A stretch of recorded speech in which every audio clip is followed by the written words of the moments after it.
Hey everyone, welcome to the Pitt Post-Game Show from the Pittsburgh Post-Gazette. We're your Pitt beat writers, Chris Carter, Stephen Thompson, here at Acrisure Stadium late night after Pitt drops a tough one, 24-19 to Virginia. Virginia advances to 5-4. Pitt drops to 7-2, its second loss in a row. Stephen, this was a crusher. Before we get into our good, bad, and our ugly, one thing that is ugly is the scene of this stadium afterwards where Pitt fans came excited, ready to root for a team to bounce back against an ugly loss to SMU and had an uglier loss to a team that was towards the bottom of their conference. Yeah, it felt like there was a lot of energy around the North Shore tonight.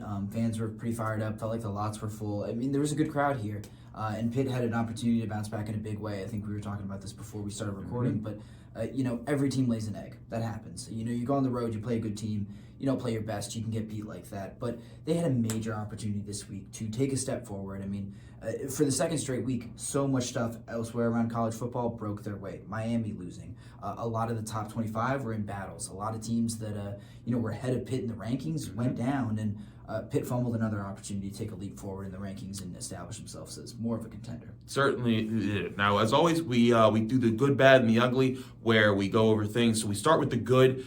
I'll go with my good first here, Stephen. I thought the Sharks showed up in this game. The linebackers, of course, Pitt's group of linebackers, nicknamed the Sharks, were big playmakers in this game.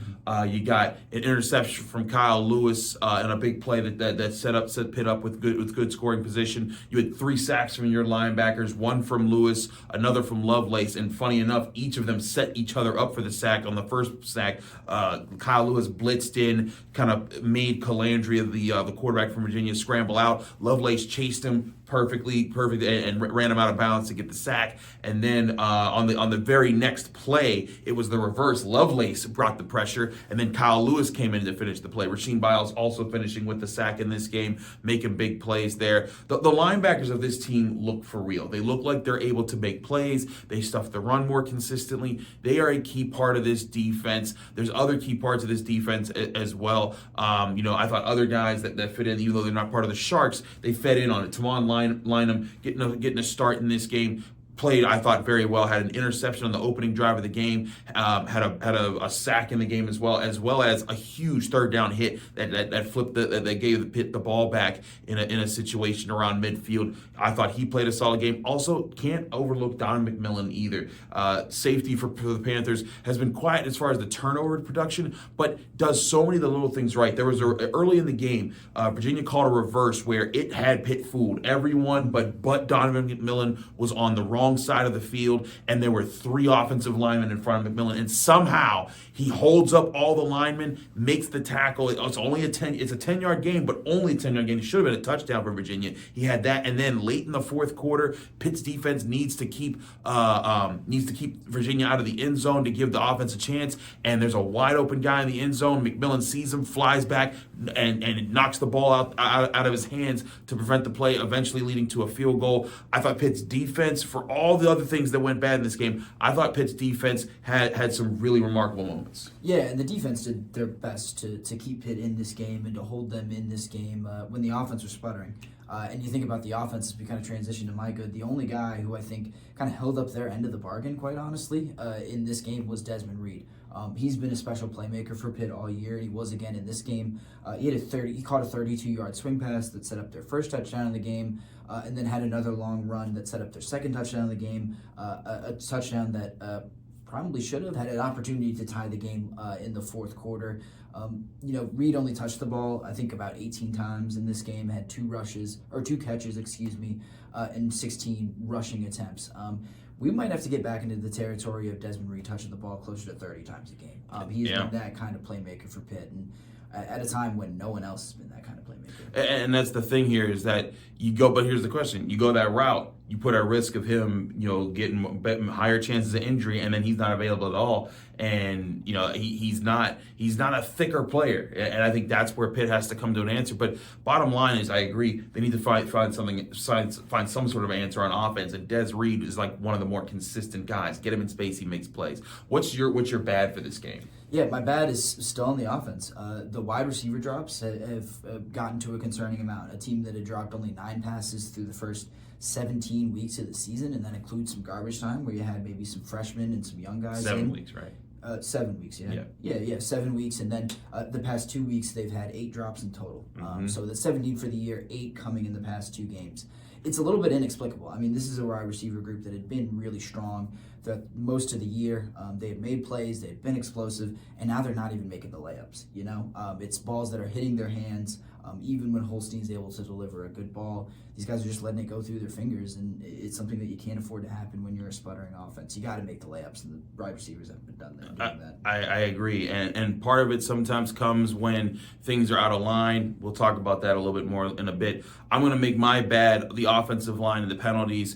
It seemed like if the offensive line wasn't getting called for holding or false starts, they were giving up pressures that forced Eli Holstein or Nate Yarnell to run out of the game. Eli Holstein ended up having to leave this game on a play where he slid, took a hit to the head. He never came back. That's the second time in the last 2 home games that he's had to get pulled before the end of the game because of a hit when he was running. And so we, as always, we don't get any injury clarity from Pitt unless a player is out for the season. So Pat Narduzzi will not tell us what's happened there. If it was a concussion, what's the severity of it? Will he be ready next week? Those are big questions there. But the offensive line, even so, still giving up way too many plays. Ryan Baer called for 3 holding penalties. Now, I will give Ryan Baer this. The last one I thought was a bogus call. It was on a 2-point conversion where Pitt converted. It was going to tie the game at 21-all. And the momentum was starting to swing the Panthers' way. And then Ryan Baer was called for a holding play when it was a proper trap, which is a very common technique for offensive linemen. The other player slipped. He put his hand on his shoulder pad and they kind of pushed him down. That's not a holding penalty in most places. And that one was called. That was kind of a tough moment, but doesn't excuse the other holding calls that he had. Also, he gave up some really bad pressures. I think in general, the offensive line, and look, the offensive line is going through it. Ryan Jacoby's out. Branson Taylor's out. Lyndon Cooper got hurt in this game. He did come back, but they've been dealing with injuries left and right, and they deserve a grace for that. But this offensive line needs to find answers, and I'm not sure they're finding any soon. Yeah, I think that's the biggest problem is there aren't obvious upgrades. I mean, Ryan Jacoby doesn't play in this game, but you bring up Isaiah Montgomery to start at right tackle. You move Terrence Enos over to left guard, and there's still nothing there. Yeah. This bench is getting thinner and thinner, and people aren't yielding kind of the same results from it. Absolutely, and that kind of leads into one of the bigger problems I think is happening for Pitt right now. There's no, and this is my ugly. My ugly is that there's no flow to this offense right now, Stephen. And it goes from, we talked about the drops. Part of what plays into drops isn't just the hands, and I know it's the classic saying, if the ball hits you in the hands, you're supposed to catch it. But how many times have we seen the drops happen more often in non-rhythmic situations when, the reason when the most consistent players are often consistent because they're expecting the ball to be right in a certain spot and they've practiced on that with their quarterback time after time after time again. And I think what you're seeing a lot now is things happening out of rhythm, out of sync, things that they're not practicing, a lot more sandlot type of balls. And then also, even when it is something that's in sync, when it's starting to be consistent and you're not getting those passes regularly, and you're kind of like, it gets in your head. And with teams that are struggling with that and struggle with those types of mental toughness moments, it can lead to more problems, and the problems compound upon each other. And from the offensive line to the drops, and also the quarterback play, I cannot alleviate. Even though Eli Holstein got hurt in this game, and they were up 13-7 when he got hurt, he still wasn't having a good game. He finished this game with below a 50% completion rate. That's his lowest. It was 43.5. That's the lowest completion rate he's had all season. He's not seeing the field. Even when he is seeing the field, he's skipping passes. He had Konate Mumfield up a seam wide open, and he threw it into the dirt. The next play, he threw it into the dirt. Konate Mumfield went down to get it, and that's what knocked Konate Mumfield out of the game, was he hit his head off the turf. And so, I know I'm talking a lot here, but thing after thing after thing, it has been a problem, and I've said for a while there's guys open in Cade Bell's offense, but part of what has to be was part of the job of a good offensive coordinator. It's not enough to draw the plays. You have to get your guys to see them, and after a 4th straight game of their quarterback not seeing those things, this is now going back to how are they preparing, what are they doing to make sure that he sees the right things. Yeah, and you hate to say it, but Eli Holstein has regressed from the first 5 weeks of the season, and you could even call it the first 7 games of the season. He's just not has just not looked like himself. I don't know if it's something mechanical. I don't know if it's confidence, but the way that he skipped passes tonight, I think, was really concerning. The accuracy has just not been there. And Nate Yarnell throwing 2 bad interceptions on deep balls that he had no business throwing. Just there's no flow to this offense, and that's all this offense was rhythm and flow for 5 weeks as they were throwing 3 touchdown passes a game every single contest. So that is a big problem, and that is maybe the biggest problem that Pitt has to answer for in their last 3 games of the season if they want to finish strong and not drop all the way to what would it be 7-5 if they lose out. So they need to fix that. But Steven, there was an ugly here where things were a bit out of Pitt's control in some big moments. Yeah, you can't avoid the officiating. It's going to be the headline of the story no matter what. You can talk about all the mistakes that Pitt made, and certainly we've talked about a lot of them, but at the end of this game, Pitt had a 4th and 1 stop deep in their own territory that would have given them the ball back on their own 24-yard line with about 6 minutes left and a chance to take the lead with just a field goal. They didn't even need a touchdown. They were only down 21-19. Pitt gets that 4th and 1 stop on a kind of a tush-push play, but for some reason, the head referee blows the play dead, says that officials were not in position to make that call. I saw a few officials that were in position to make that call because they did. There was an official running from the sideline who was spotting the ball, holding his arm up. Another official has his eyes on the play the entire time, but the head official who's watching the game clock doesn't put his hand on the back of the quarterback, Tony Muskett from Virginia, to let him know that the officials aren't in position, that he's not in position to call this play. So he's not in position to make that play, but instead he just blows it dead. And Virginia gets a second crack at a really critical 4th and 1 play, and they're able to just zigzag around it. They run an end around that gets around the pile that Pitt tries to make. It was an easy first down, and that's one gaffe. I mean, there were some bad calls in this game, but it is a missed procedure in officiating that really defined this game, and it's all that anyone's going to be able to talk about after this. It almost erases the rest of the game because it all came down to one game. It erases it in the minds of fans and people who watch it. It becomes the thing that everyone's going to talk about. And I think what makes this play even worse, because we're both people who've covered Pitt for multiple years. Last year there was the slide call against Wake Forest that everyone was upset about, but that's a judgment call in the moment. This is not a judgment call. This is a procedural mistake, because here's the thing. Either there's two ways this play needed to resolve. Either the play needed to be snapped as it was, and listen, there were 2 line judges on each side of the ball that ran up with their hands up, marking the ball short of the line to gain. So either the play is as it's resulted, as in it is a stopped play, and Pitt has gotten the stop on 4th down, and it's Pitt's ball going the other way, or if there is a procedural error and that the ball was snapped before you are set, according to the NCAA rules, I forget the exact rule and section book, but it's in the rules. If a player snaps the ball before the officials have deemed it snappable, that makes it a snap infraction, which is a dead ball foul of 5 yards, and that would have made it 4th and 6, not 4th and 1, which either forces Virginia to go for it from 4th and 6, which would have not involved a fake tush push play that's an end around, or it would have led to them kicking a field goal, and maybe they get the points anyways, but Pitt at least gets the ball back with about 6 minutes to go instead of just over 2 minutes to go. And we put a question out to the ACC. We, as the pool reporters from all of us here in Pittsburgh, from all of our colleagues, and we specifically asked if this play was, if this snap was improperly done, why was it not a penalty?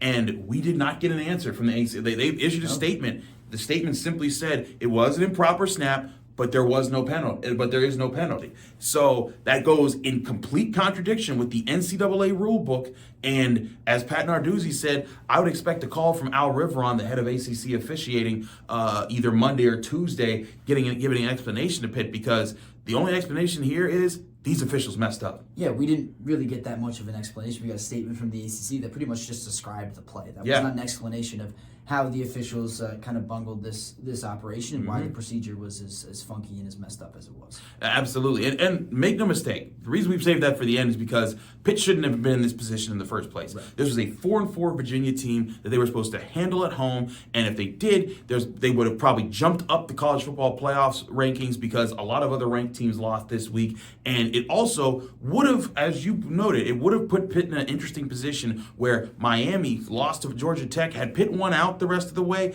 that would have put them in a prime position to get to the ACC championship game, and it would have said, hey, we have a chance to get a rematch with SMU and show that game was a bump in the road and not a sign of things to come. Now that looks like that might be the new standard for this season, and what might be Pitt's the way the season's going to go for Pitt the rest of the way, and that is disappointing. That could be really disappointing. Now, again, this is still a 7-2 football team. This is still a team that's had a really good season and has bounced back from a 3-9 record. This already is such an improvement from last year. However, this is a sour note that Pitt is on right now, and if the Panthers do not bounce back and at least get 9 wins before the end of the regular season, I think that a lot of people are going to look at this and say, nah, they're frauds. I don't believe in anything that happened in the first half of the season. So it's going to be about, can they take this time, bounce back? They have a big game against Clemson coming here next week. I think that they'll be still ranked.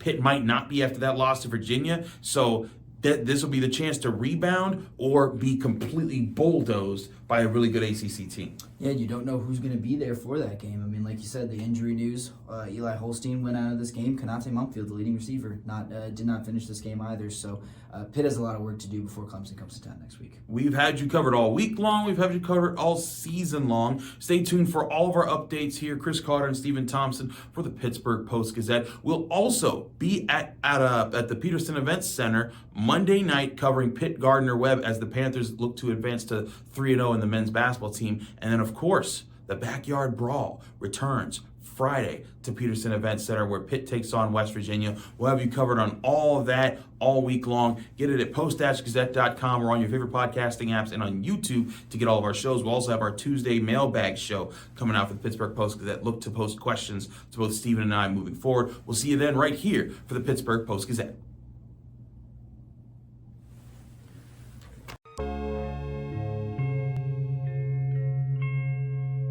Thank you for checking out this content from Post-Gazette Sports. If you watch this video on YouTube, please like the video and subscribe to our channel. For all of the sports coverage the Post-Gazette has to offer, visit post-gazette.com.